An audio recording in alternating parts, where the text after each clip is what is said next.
Do you need to mute your videos in CapCut but you don't know how to do it? Well, in today's video, I'm going to show you how you can easily remove the sound or mute your videos in CapCut. The process is pretty easy, and it works on both iPhone and Android devices.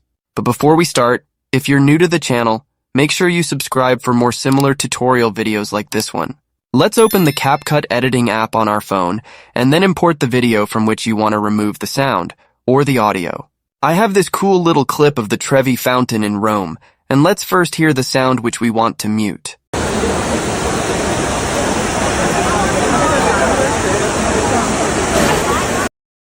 As you heard, it's a pretty aggressive sound and you can hear the crowd, and I don't want that in my video. All I have to do is to click on my video in the timeline in order to select it.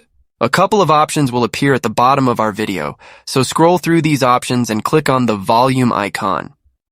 We can slide this to the left side in order to lower the volume of our video, but if you want to completely remove the sound, just set this to 0, and the video clip will be completely muted. And that's about it, everyone.